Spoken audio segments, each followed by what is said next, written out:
morning from Fly Fishing Mythbusters. This is Uncle Bob. I am starting a buffalo campaign. You see the Instapot there, boiling deer corn, and my big net that I bought from Bass Pro, which is about a mile from here. I got this long Shakespeare rod that I got from Freshwater Phil. He left it behind, and the way I like to use it is just right across there.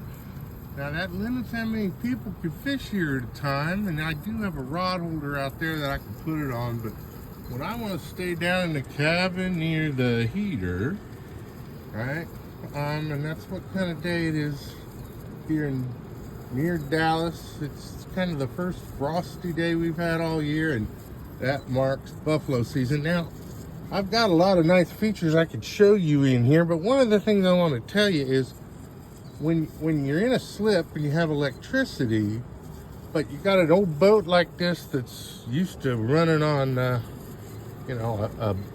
deep cycle battery, you buy what's called a converter or inverter or whatever. 30 watt was fine for me.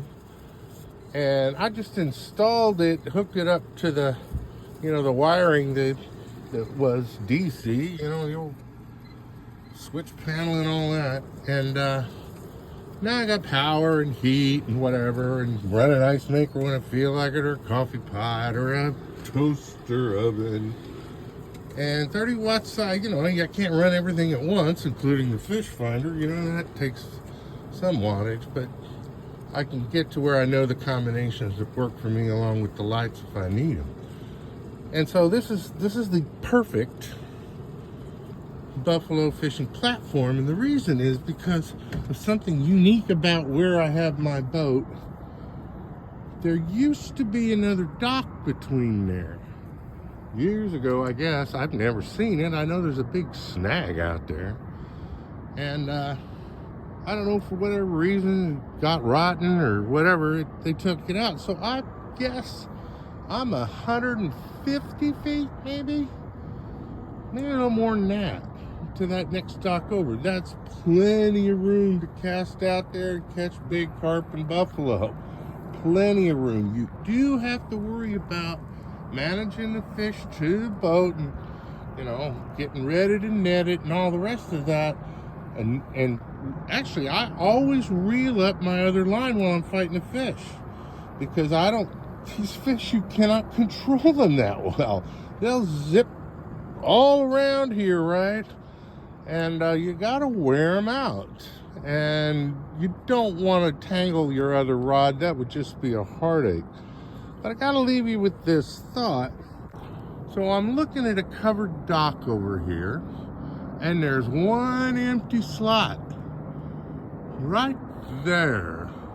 One empty slot where somebody next door strung up some Christmas lights, and you can see a little American flag there. Just to the left, there's one empty slot.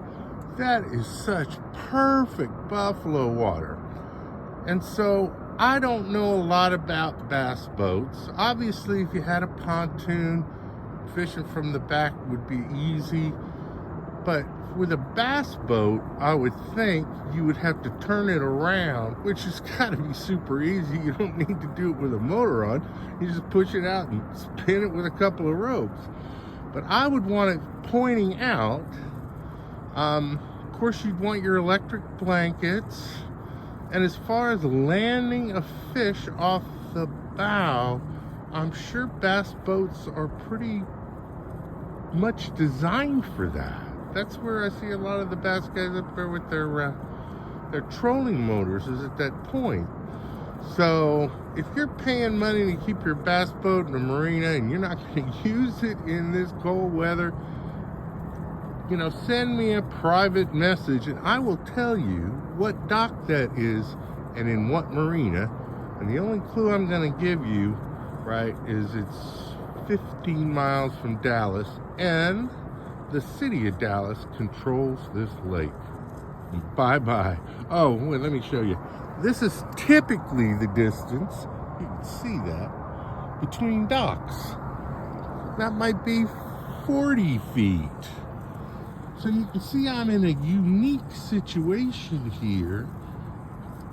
There are maybe 20 slips in the two docks, the one I'm in and the one you're looking at. There's maybe 20 slots that I would consider prime for buffalo fishing. And, you know, there's only 2 or 3 openings. So like I said, if you're interested, bye-bye and wish me luck on the buffalo hunting tonight.